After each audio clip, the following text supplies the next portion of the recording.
start with a question. When you guys were in high school, did your school ever try to do like a Shakespeare play, but they would zhuzh it up in some sort of a way? Like make it more modern or something? Yeah? And what did they do? Does anyone want to shout out? Midsummer. Midsummer? How'd they update it? They like made everybody wear tutus and stuff. It was That's wild. inspired, really. You can tell it really alters the text. My high school, when I was in 10th grade, attempted the same thing in a way that I'm never going to forget for the rest of my life. They attempted a musical adaptation of Shakespeare's The Tempest, set in a Nazi concentration camp in 1945. For the record, I'm not making this up. I wouldn't do that to you good people. I like you too much. If anyone wants proof, after the show, come to me and I will give it to you.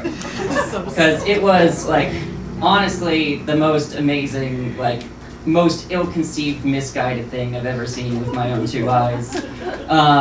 Like, for one thing, at this point, you guys are all thinking, like, that I'm from some podunk Midwest shithole where we've only ever just read about Jews and not seen them in person.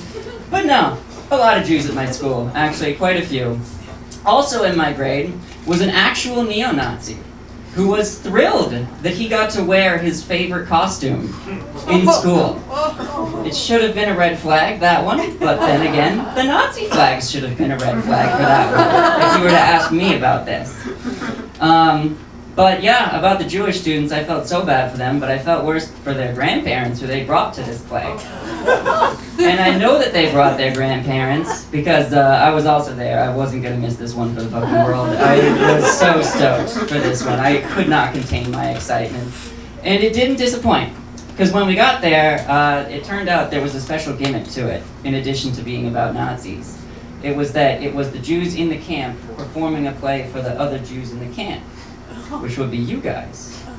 So the way that they sold this was that as you came in, they handed out little gold stars of David for you to pin on your lapels to really get you in the mood for some musical Shakespeare.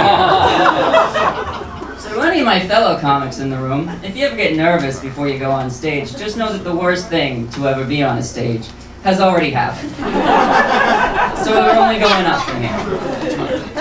But I know that it is weird joking about the Nazis at this current point in our history with them back in power and everything, which is, it's fucking great, right? Like, I love that the dumbest, most annoying fucking people on the planet have, like, the power to make decisions about things that matter. But what's making it a little bit more annoying for me is that, like, at least the real Nazis had nice clothes. You know? It's not the highest bar to clear, but they had, like, decent haircuts, you know, they worked out. Every modern American Nazi that I see all look like dog shit. They all look like if Sid from Toy Story let himself go really badly, and then also had to go into witness protection. Fucking, like, Elon Musk is out here, like, he's too out of shape to even, like, do the salute correctly. Like, come on, look a little higher. You can get this, buddy. In a K-hole 24/7 looking like a fucking melting candle, and then talking like, you know, Western civilization is in decline. Like, don't say Western civilization when you mean you. Don't go roping me into your fucking bullshit. I'm doing great. I'm coming up, okay? And here's a fun fact for you all. Did you know Elon Musk has a really fucked up looking dick? Did you? It's true. He apparently a few years ago, he had some sort of a penis enlargement surgery that got horribly botched.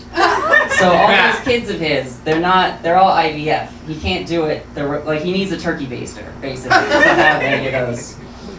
Which, like, if you didn't know it, it makes a lot of sense, right? The dots are connecting in your head. Because I know he hates trans women a lot, specifically right now. And now I know why. It's because we have working dicks and we don't even fucking want them.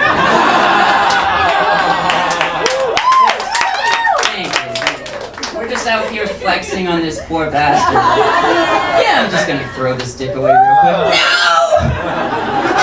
No, I needed that!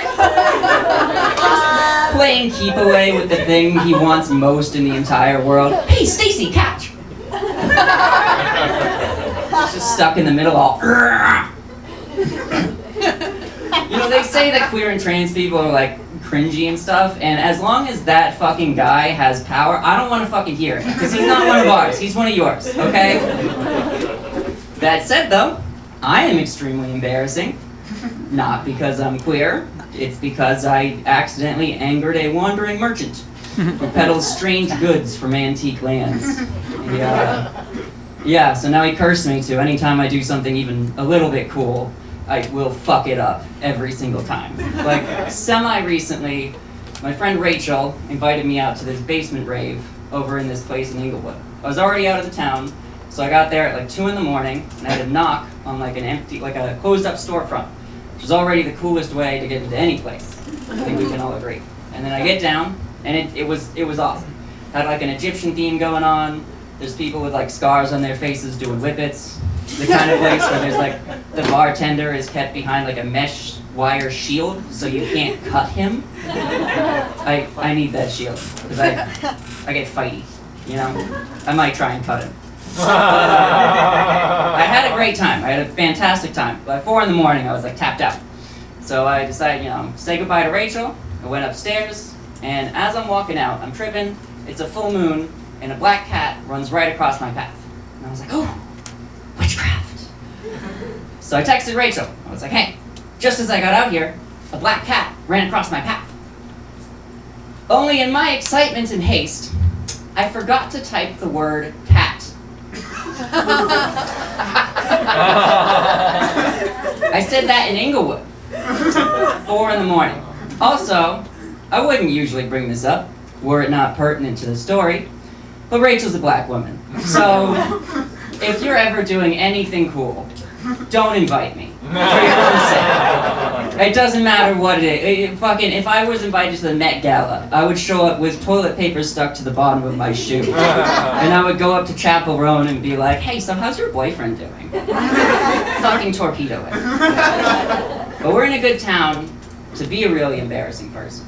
So I think LA has a really great freak and weirdo population. Among the best in the world. Because some cities like Portland, they want to think that they're the weird one. Like, we're kind of like the weird city. And you're like, well, okay, you all have divorced parents and you're annoying. But that's not that weird, you know?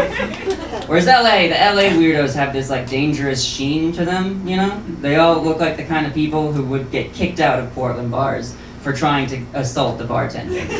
Like in my neighborhood, we have these signs up that say like, watch out, suspected arsonist.